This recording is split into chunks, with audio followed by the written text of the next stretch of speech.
What is going on, guys? So this is Joe Gerald. In today's video, I'm going to be discussing why Catholic churches should use social media, why parishes should use social media, why the diocese should use social media, and not just post a picture of the tabernacle with a Bible quote every 3 weeks, but to actually use social media marketing, which is a whole different ball of wax.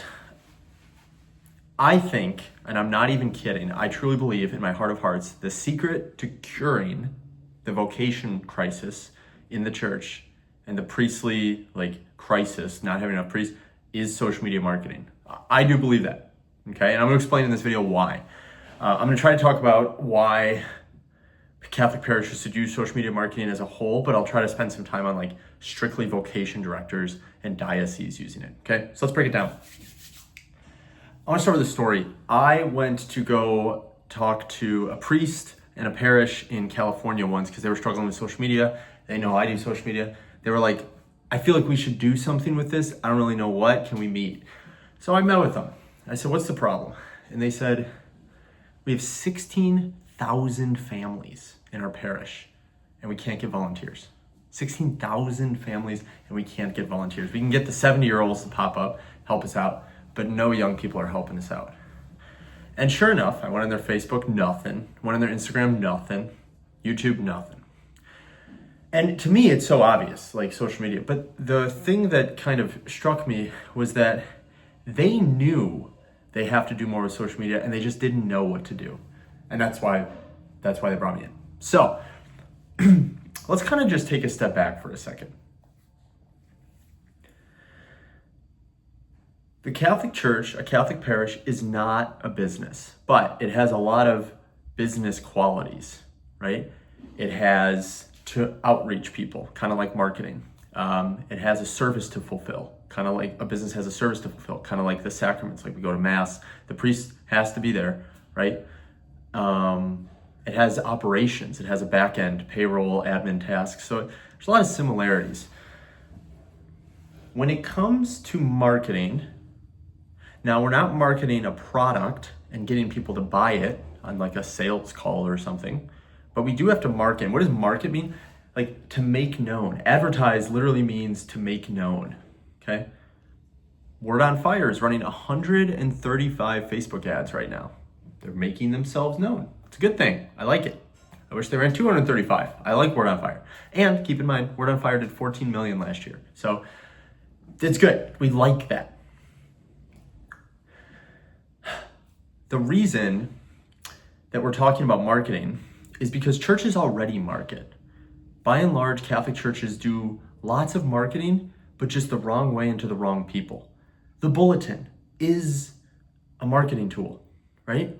You send it out. You hand out to, when we walk in for Mass, it's handed to me, or it's online, right? The website is a marketing tool, right? So you're already doing marketing. But what's the common problem with all Catholic parishes? Well, we can't get young people. The older people are mostly financing the church. The older people are always helping out. We can't get any young members for Knights of Columbus.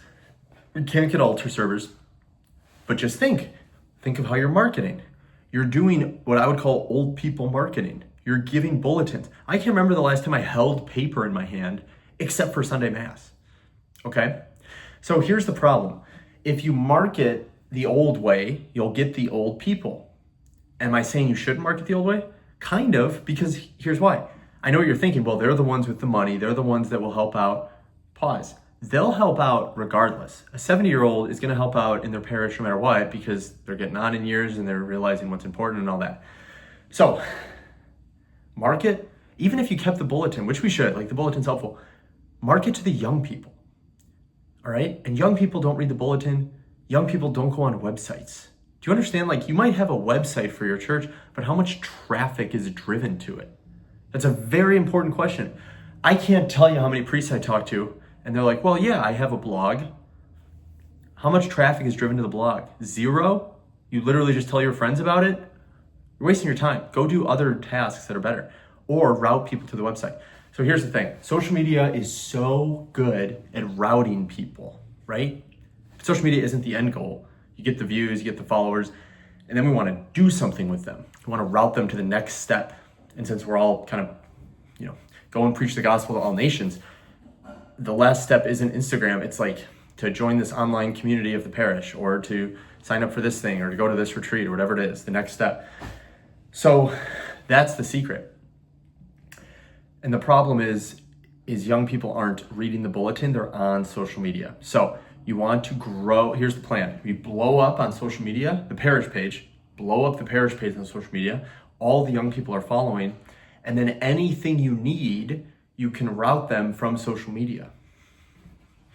That's what I do, right? I help Catholic men get fit. It's one of the things I do. So all I have to do, since I have all the followers, I just go on my story and I say, hey, who wants to sign up for fitness coaching? If you're a Catholic man, DM me. And then people DM me. Now you might think, well, how many people are really gonna do the thing we ask? When you have tens of thousands of followers, they do. You want volunteers? Don't post an email. That's crazy. Nobody reads their email. How about you post on your story on Instagram and a story poll, and then people can vote on if they can volunteer. And if they can volunteer, you DM them and you send them a type form. And if this sounds like Greek to you, it's okay. But trust me, this is how you get young people. You know how I know this? Is because anyone that wants your avatar as well, so like the Catholic man, the Catholic woman, that's your avatar. In business speak, your avatar is the person you're selling to. But I know you're not selling, but kind of the same idea. It's the people you're marketing to. The people who have my same avatar and your same avatar, which is young Catholics, we all go through social media. We all do. All the influencers, all the Catholic companies that are trying to target young Catholics, it's all through social media.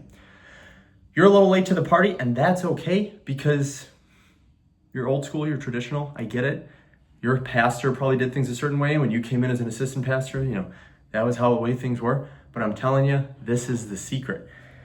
All right, now I wanted to take some time and talk about the vocation crisis, because this will cure the vocation crisis. Hand to God, I promise this is it. Imagine. See, here's the problem. I was just talking to a Capuchin the other day, a buddy of mine, and we were visiting and we were getting coffee, and he had 4 people up for postulancy. I was like, that's good, dude. That's like really solid. It says here you have 5,000 followers on the Capuchin page. Have you ever posted a story on the Capuchin page and said, has anyone thought about discerning with the Capuchins? And then a poll, yes and no. And then everyone that votes yes, have you DM'd them and hopped on a call with them? And he's like, no, I've never done that. I was like, do it right now. Just go on your phone and do it. You will get people. That the concept of a follow means someone's like, I like this. Like, I want to be following. I want to see more of this stuff. So if a Capuchin account has 10,000 followers, that means 10,000 people are like, I want more of this. It's almost like just them putting their hand up being like, yeah, I've thought about this. I mean, not everyone, but a lot of people. And so that's where you want to go. Because what's the old way?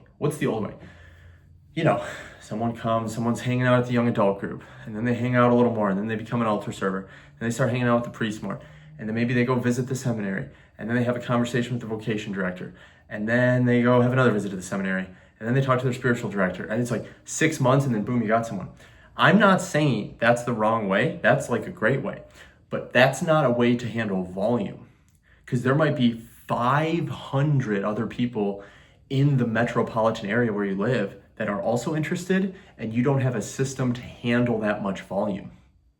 So we need a new system. If you want not 5 people to enter seminary this year, but 55, you need a different system. And you might say, well, Joseph, the reason we do it this way is to separate the wheat from the chaff. We only want the best people coming. Maybe. You don't have a system to handle. You've never handled 55 people, so you don't know, right? Here's a better way to do it. Post that on first off, have the diocese get a huge following on Instagram. Huge following, right? Have the diocese learn how to do content. That's where their money should be going. Then they get 100,000 followers, right? Okay, now the diocese, through the vocation director's office, posts a story on the diocese page that says, hey, we are wondering if anyone has ever thought of discerning the priesthood in the, what's a city? Chicago diocese, ? With 100,000 followers, you'll get about 1,000 votes. I know, 1,000. On pretty much every poll I do, I'll get 1,000 votes. Excuse me. Okay, now you got 1,000 votes. That's a ton of people. Now what are you going to do with it? Now you have the team, the assistants, the marketing people, the whole team at the diocese, DMs all of those people, every one of them, and you pre-qualify them. The first thing you say is, what are you a Catholic man? You live in the area? That's pretty much all you need. Practicing Catholic, a man, and you live in the area. You get those, send them an application. Not the application, right, for seminary, but just like something to get their info, get a little bit about them. If they're serious, they're gonna fill it out. Okay, and now you have probably 50 to 100 people who are like, I've thought about this, I'm curious about talking to a vocation director, I wanna talk more, blah, blah, blah. And now you have the top of funnel, and now you can start the next process, which would be like probably a one-on-one call with the vocation director. Not in person, because you can't handle 55, but a Zoom call. And now you know a little deeper. And you see how you're handling so many people? And then, yeah, the come and see and the seminary visits and stuff. The problem is vocation directors aren't reaching out en masse, aren't reaching out at scale. And so you're missing just so many people. So many people.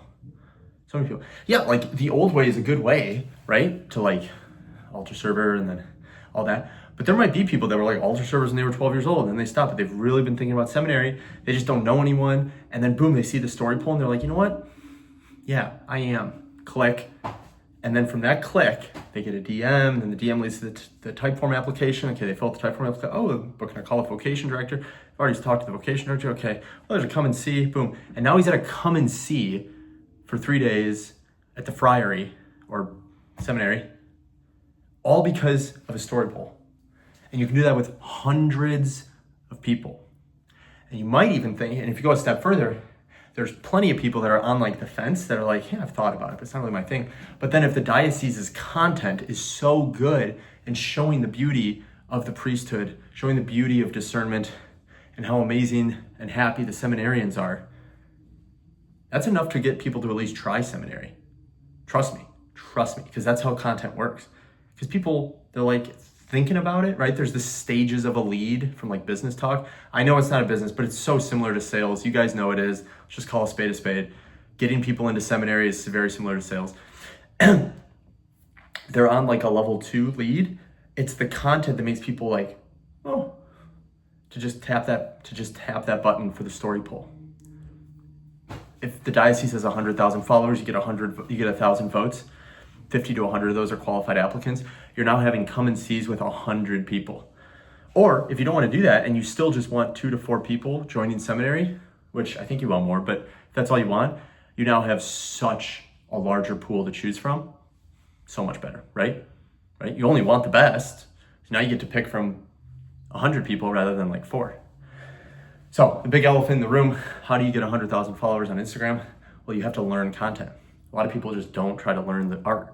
You have to learn the art. Have the diocese hire a content mentor, content guru, like Joe. Hire somebody, just like I did. I hired a mentor. I was like, teach me everything about content. And he did. And then I grew. So you got to invest. It's like anything else. Or instead of hiring a 70-year-old woman named Helga to run the marketing for the parish, hire a 28-year-old content creator, right? Hire someone that has 500,000 followers on TikTok. That matters. That means they know something. So anyway, my rant is over. I just wanted to convey what I believe in my heart is the secret to solving the vocation crisis and why I think every parish should use social media marketing and maybe less bulletin marketing. Bulletin's great, but not a lot of people are reading it. All right, I hope this was valuable. If it was, if you work for a parish or you're a parish priest or you're just interested in that stuff, you can book a consultation with us below in the bio. Otherwise, hope everyone has a wonderful day. I will talk to you all soon. God bless.